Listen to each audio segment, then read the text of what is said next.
Assalamualaikum warahmatullahi wabarakatuh. Perkenalkan, nama saya Widya Ningsih Nur.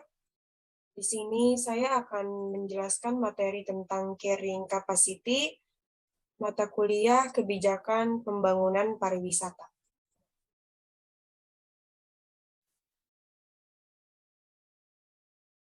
Faktor keberlanjutan dan kelestarian industri kepariwisataan ditentukan oleh daya dukung lingkungan atau carrying capacity.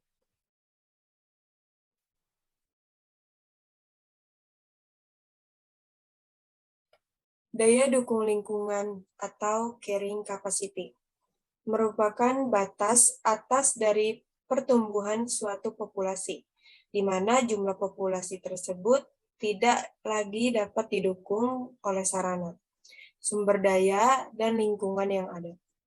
Atau secara lebih singkat dapat dijelaskan sebagai batas aktivitas manusia yang berperan dalam perubahan lingkungan. Konsep ini berasumsi bahwa terdapat kepastian keterbatasan lingkungan yang bertumpu pada pembangunan, menurut Zoer Aini. Proses perencanaan pembangunan dengan konsep daya dukung mengandung pengertian adanya kemampuan dari alam dan sistem lingkungan buatan untuk mendukung kebutuhan yang melibatkan keterbatasan alam yang melebihi kemampuannya, yang secara tidak langsung dapat menyebabkan degradasi atau kerusakan pada lingkungan.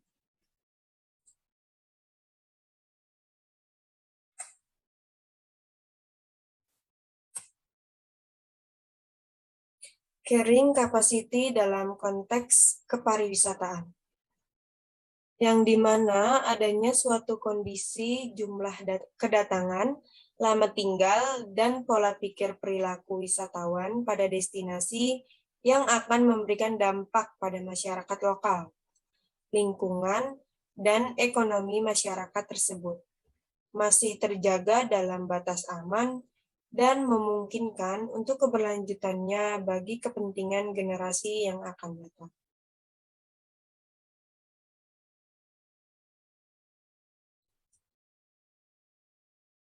Pada carrying capacity, suatu ekosistem adalah jumlah populasi yang dapat didukung oleh ketersediaan sumber daya dan jasa pada ekosistem tersebut.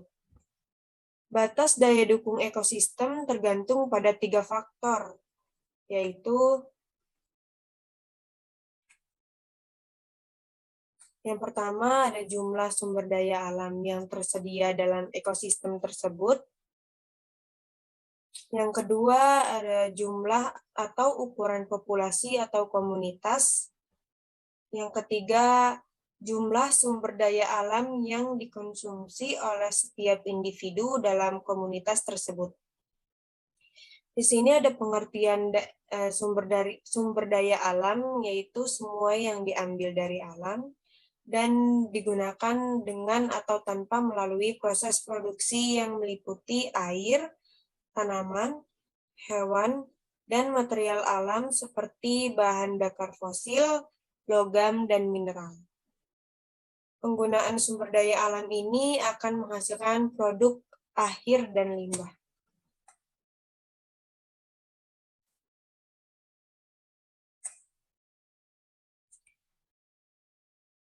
Di sini juga ada pengertian dari jasa ekosistem, yaitu proses alami yang dibutuhkan bagi kehidupan, seperti sumber daya perikanan, lahan untuk budidaya, kemampuan asimilasi air dan udara, dan sebagainya. Dan ada juga pengertian dari estetika dan keindahan alam, yang memiliki kontribusi dalam meningkatkan kualitas hidup, adalah potensi ekonomi untuk pengembangan pariwisata dan rekreasi.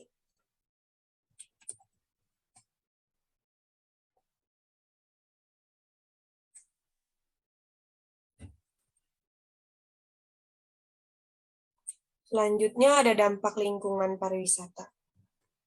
Antisipasi dampak negatif pada lingkungan dan masyarakat daerah wisata seperti turunnya cadangan air, adanya kemacetan, adanya marginalisasi kelompok masyarakat tertentu, hilangnya nilai-nilai lokal masyarakat, dan adanya penyakit sosial, yaitu seperti perjudian, prostitusi, dan human trafficking.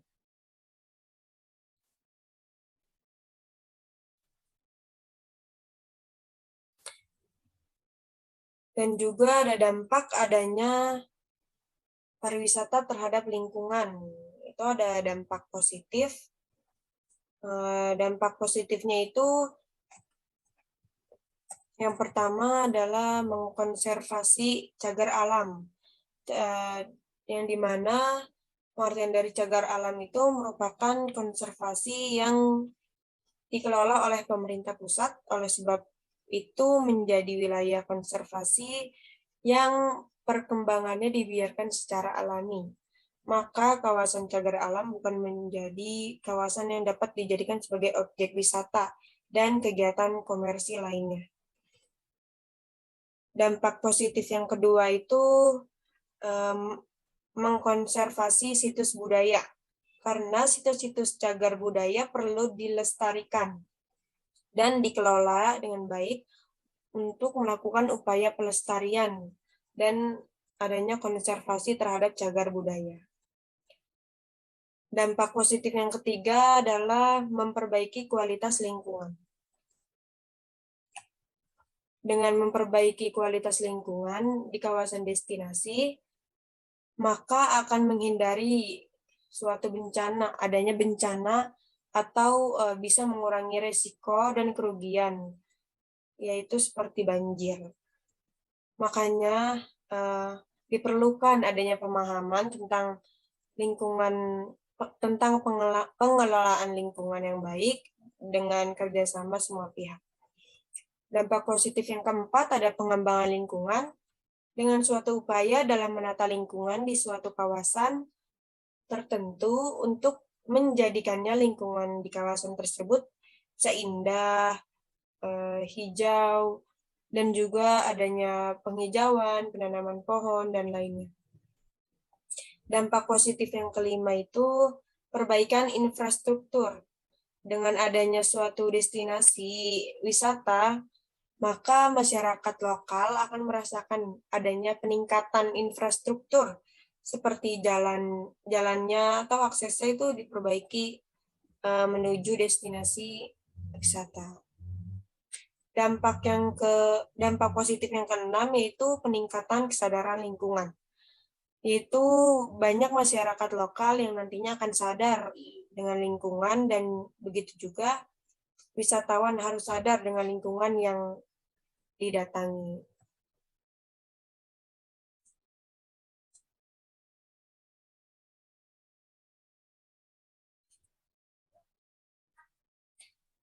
Di sini ada juga dampak negatifnya. Dampak negatif yang pertama itu pencemaran air tanah, yang merupakan sebuah kondisi di mana tanah sebagai tempat berkumpulnya air itu tercemar oleh polutan atau zat pencemar, sehingga air yang berada di dalam juga ikut tercemari. Polutan-polutan tersebut menyebabkan perubahan pada air tanah, baik perubahan fisik, kimia, maupun biologis. Dampak negatif yang kedua itu ada pencemaran udara, yang merupakan salah satu kerusakan lingkungan berupa penurunan kualitas udara karena masuknya unsur-unsur berbahaya ke dalam udara atau atmosfer bumi. Pencemaran udara juga bisa berakhir pada berkurangnya kadar oksigen di dalam tubuh manusia. Dampak negatif yang ketiga ada kebisingan suara. Kebisingan suara karena adanya suatu destinasi yang tidak diinginkan dari suatu usaha atau kegiatan dalam tingkat dan waktu tertentu, yang dapat menimbulkan gangguan kesehatan kepada manusia dan kenyamanan lingkungan masyarakat lokal. Dampak negatif yang keempat itu ada polusi pemandangan, yang dimana masyarakat lokal itu yang tinggal di kawasan wisata melihat wisatawan yang banyak, yang membludak, yang membuat polusi pemandangan bagi masyarakat lokal tersebut itu cukup mengganggu. Dampak negatif yang kelima ada sampah. Dari banyaknya wisatawan, maka akan banyak sampah yang dihasilkan di suatu kawasan destinasi yang berasal dari pengunjung yang membawa makanan ringan dan juga bisa saja membuang sampah sembarangan di kawasan destinasi wisata. Ada dampak negatif yang keenam itu kerusakan lingkungan. Dapat diartikan sebagai proses deteriorasi atau penurunan mutu atau kemunduran lingkungan. Deteriorasi lingkungan ini ditandai dengan hilangnya sumber daya tanah, air, udara, punahnya flora dan fauna liar, dan juga kerusakan ekosistem.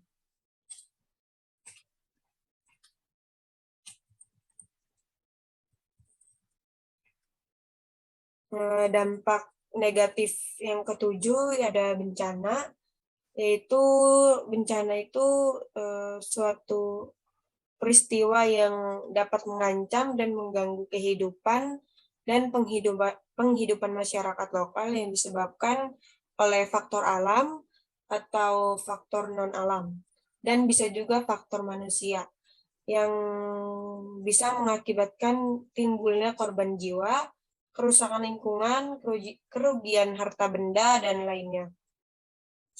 Dampak negatif yang terakhir itu adalah kerusakan situs dan peninggalan bersejarah.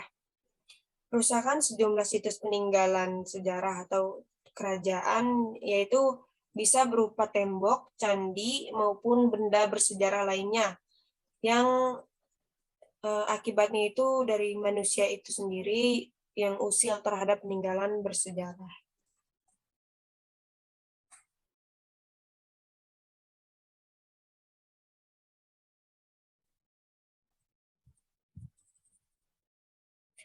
Di sini ada rumus PCC, Physical Carrying Capacity.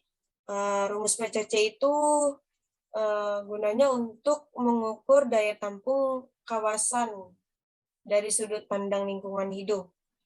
Jadi daya tampung kawasan atau PCC itu rumusnya A sama dengan V per A kecil dikali RF, yang dimana diketahui A-nya itu luas area yang bersedia untuk pemanfaatan wisata yang tersedia. Terus V per A kecil itu area yang dibutuhkan oleh aktivitas tertentu. V-nya itu seorang wisatawan, itu satu orang pengunjung. A kecilnya itu area yang dibutuhkan oleh wisatawan.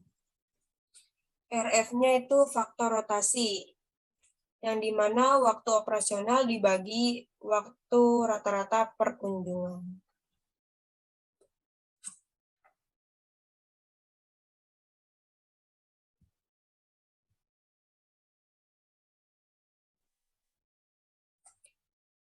Di sini ada perhitungan suatu kawasan destinasi wisata, Taman Rekreasi Salakta.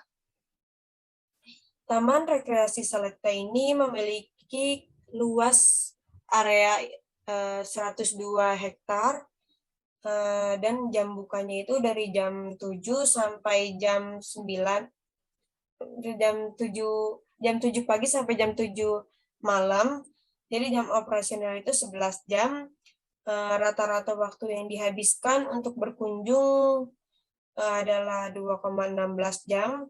Terus kebutuhan area berwisatanya itu sebesar 65 meter persegi per pengunjung atau per wisatawan. Jadi berapakah nilai PCC-nya? Di sini diketahui A-nya itu 102 hektar, luas areanya itu diubah ke meter persegi dulu jadi 102.000 meter persegi. V per A-nya itu tadi V-nya itu 1 karena satu pengunjung, A kecilnya itu 65 meter persegi. RF-nya itu tadi 11 per 2,16, berarti 5,09 itu rata-rata waktunya. Jadi PCC-nya itu A sama dengan V per A kecil dikali RF. Yang dimana A-nya itu 102.000 dikali V per A-nya itu 1 per 65 dikali RF-nya itu 5,09 dan jumlahnya itu 7.987. Jadi 7.987 pengunjung di Taman Rekreasi Selekta.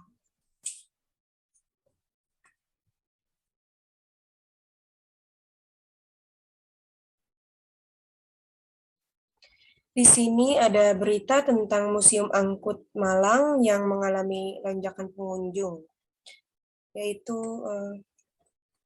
untuk Museum Angkut sejak hari H Lebaran sudah terjadi lonjakan jumlah pengunjung dari rata-rata 2.000 setiap harinya menjadi 9.816 orang. Angka tersebut akan terlampaui hingga 2 kali lipat pada puncak kunjungan di hari Sabtu atau pada hari saat libur panjang akan berakhir. Nah, di sini adalah analisis PCC destinasi wisata Museum Angkut Malang. Yang diketahui kawasan areanya itu 3,8 hektar. Jam bukanya dari jam 11 pagi sampai jam 7 malam. Jadi jam operasionalnya itu 8 jam. Pengunjung weekday-nya biasanya itu 2.000 orang. Pengunjung weekend 9.806 orang. Dan biasanya di hari puncaknya itu bisa 2 kali lipat, jadi dikali 2, 19.632 orang. Rata-rata kunjungannya itu 4 jam. Jadi diketahui A-nya itu 3,8 hektar, diubah menjadi meter persegi, jadi 38.000 meter persegi. V-nya itu 1 orang, A kecilnya itu 65 meter persegi, RF-nya itu tadi jam operasionalnya dibagi sama rata-rata kunjungan 8 bagi 4 itu 2.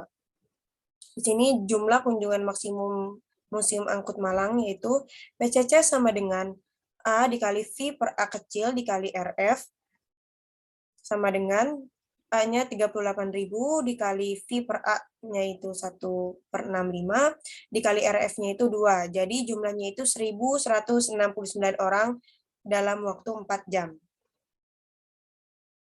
Seharusnya.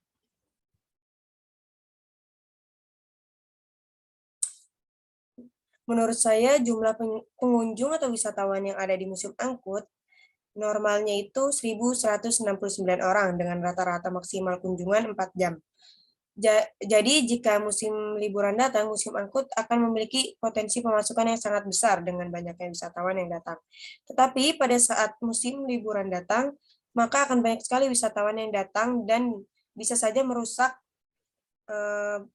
atau tidak sengaja memegang barang di museum tersebut dan bisa saja terjadi desak-desakan antar wisatawan. Maka dari itu, banyak faktor yang harus diperhatikan dalam pengambilan keputusan saat musim liburan tiba.